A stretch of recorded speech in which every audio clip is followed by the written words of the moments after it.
آج دلیری دی جا رہی ہے. آج پیر بیعت کرنے کے بعد جنت کا پرمٹ دے دیتا ہے. آؤ میں پیروں کے پیر کی کہانی سناؤں آپ کو. حضرت شیخ سعدی شیرازی فرماتے ہیں کہ ایک بندہ مطاف میں کنکروں کے اوپر پیشانی رکھ کے زاروں کے تار ہو رہا ہے اور کیا کہتا ہے, اللہ مجھے معاف کر دے, یہ تو قیامت کے دن اندھا اٹھانا, میں تیرا کیا تیرے بندوں کا سامنا بھی نہیں کر سکتا. اتنے درد سے روتا ہے کہ لوگ اپنی دعائیں چھوڑ کے اس کے لیے دعا کرتے ہیں. تو وہ اتنے درد سے روتا ہے کہ لوگ اپنی دعائیں چھوڑ کے اس کے لیے کہتے ہیں یا اللہ اس بیچارے کو معاف کر دے. ایک بندہ تو چھوڑ چھاڑ کے کھڑا ہی اس کے سامنے قریب کھڑا ہو گیا اور کہتا ہے مالک اسے معاف کر دے, مالک اسے معاف کر دے. کافی دیر کے بعد وہ شخص جو روتا تھا اٹھ کے جانے لگا.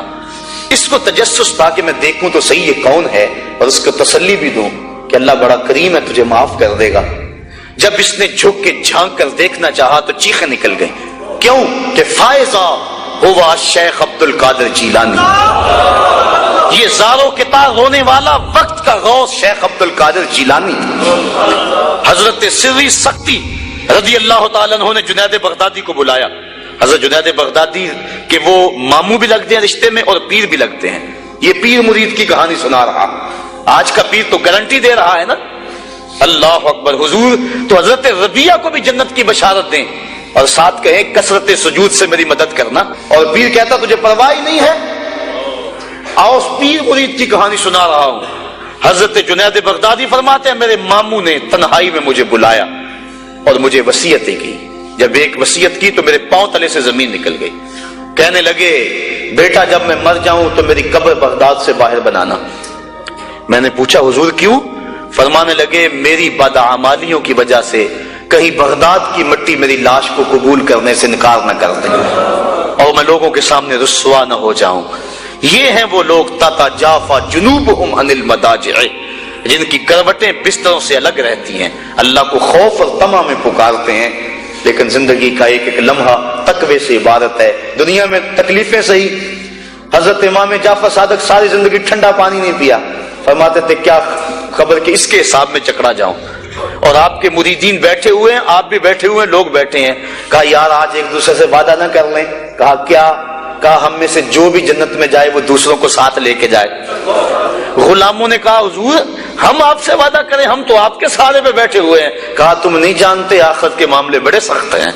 یہ امام جعفر صادق کہہ رہے ہیں, یہ ان کی زندگی ہے.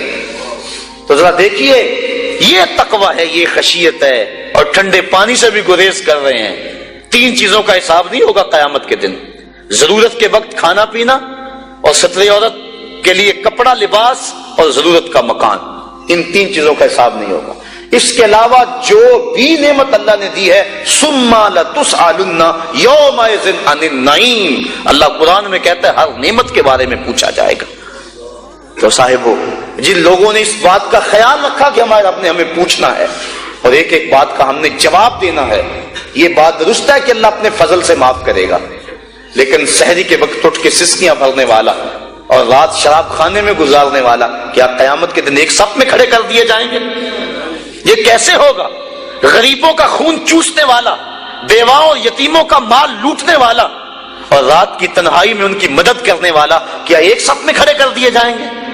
ایسا کیسے ہو سکتا ہے؟ تو صاحب وہ تقویٰ ہے کہ انسان اپنی زندگی کے ایک ایک قدم کو بچا بچا کے رکھے کہ میں اللہ کی ناراضگی سے بچ جاؤں. اور دنیا کو اس نے مشکلات میں ڈال دیا. آج کہتے ہیں دین پہ عمل کرنا بڑا مشکل ہے. جو بندہ دین پہ عمل کرنا چاہتا ہے اللہ قرآن میں سورۃ الاعلیٰ میں فرماتا ہے مشکل نہیں, ہم اس کے لیے آسان بنا دیتے ہیں. چلو لوگوں کے لیے مشکل ہی صحیح, لیکن اس نے مشکل میں یہ زندگی کاٹ لی.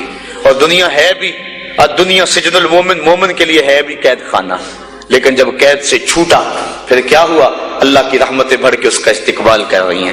پھر گروہوں کے اندر وہ جنت میں جائیں گے اور فرشتے کہیں گے سلام ہو تمہیں کہ تم نے زندگی اچھے ڈھب سے گزاری ہے, اب جنت میں آ جاؤ, تم اس جنت سے کوئی نکالنے والا نہیں ہے.